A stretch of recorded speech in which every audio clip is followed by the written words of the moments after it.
It's Lone Wolf turning round when he shouldn't be. It's Lone Wolf, Wolf Territories Grid, and I thought I'd talk a bit about some grid architecture. So if you haven't got your own grid, this might be a bit boring, or you might just want to watch it just to see. Come on, Lone, sort yourself out. I want to thank Bonnie for this very nice logo, which I turned into a flashing thing.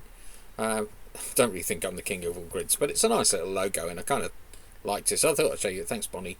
We have a lot of people who contribute stuff to the grid, obviously, because it's a huge grid. And I was just actually saying to Illusions that one of the things, so you can see just how big it is, all these regions are joined together, so the big open spaces you see are actually empty regions ready, and they're being worked on at the moment, so we're gradually building across here. So unfortunately, because the sea's like all the same colour, you can't actually see where the regions are, but basically you can travel from here all the way over to here by boat if you wanted to. It's quite a long way, will keep you very busy. So I'm just going to quickly go through some things that my grid is doing right now. So I know some of you may have seen my control panel. Sorry, doing backups at the moment. Oh no, the backups are done. Control panel. This is raised data. Oh, that was me. Yeah. Okay, nothing to worry about. Okay, control panel. So grid.wolfterritories.org. So some of you may have seen this tech where you can log into my system and you've got your control panel. You can go into regions. You can edit the region and what the region is doing. And you'll see here that there's like the region name. You can choose Wolf Territories dollars or Globits. You can choose whether physics. God powers are there now. They will be going at some point, but that's only because we're gradually working through that whole issue of God powers, which is a whole nother story. And there is a group of grids that are heading that way, and eventually I think it's going to go out of the...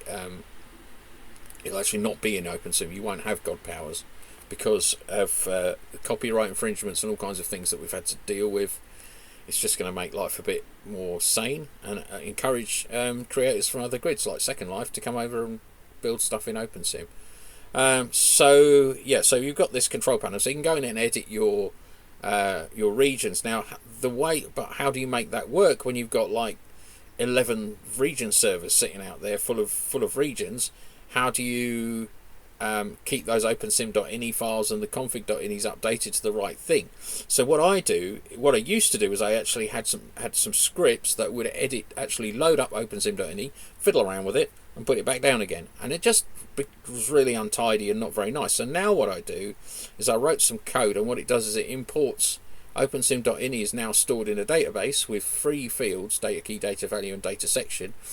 And I wrote some code to basically import opensim.ini, and the same with gridscommon.ini, which are the 2 things where the databases are stored and where all the settings for OpenSim are stored.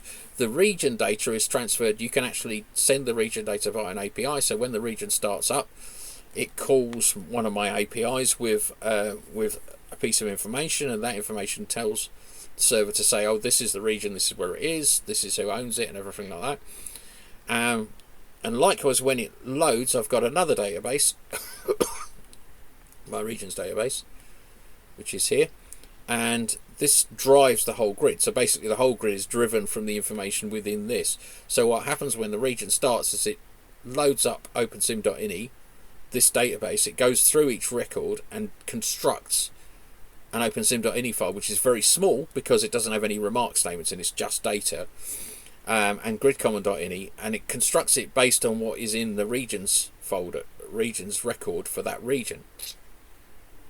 So that means if I want to change something all over the grid, I just have to change the entry in opensim.ini.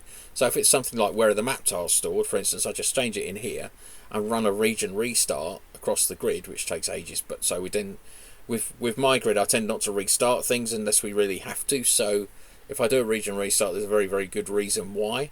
Normally the updates happen when the user actually restarts their region, so they go into the control panel and triggers a restart from there. Then it'll load the latest version of all the scripts and get it all going again. So that means users don't have to take their region offline, and that kind of solves things.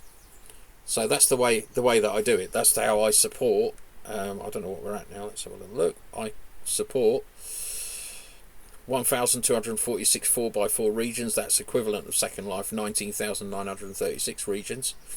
And just to mention as well, we've got this great destination guide that's gradually building up. And that's because you can actually, my users, if you've got regions at Wolf Territories Grid, they have to be at Wolf Territories Grid. You can actually put them in here simply by using tags on our Mastodon server. Anyway, so that's all I wanted to do on this one. It's quite a short video, but I just wanted to talk about how I deal with the nightmare of running so many regions and keeping track of who owns which region and where they are, and but I've got the situation now where I can move a region simply by move a region from one server to another by just going in and changing the region's database, shutting down the region on one server and starting up on the other one.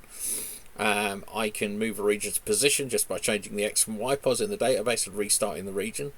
So unfortunately we do require a region restart. Not found a way to force OpenSim to load, and that means a full simulator shutdown. Not found a way yet to force OpenSim to reload the config for that region and adjust it.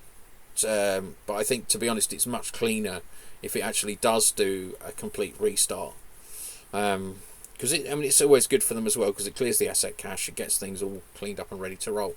Anyway, hope that's helpful. Lone Wolf signing off. Thanks for watching. Follow my YouTube, please, because it means I've got 46 followers. I know some of this is incredibly boring, but if you're a grid owner, it might come in handy, and you might think to yourself, that's quite a good idea. I'm going to kind of implement that. Cool.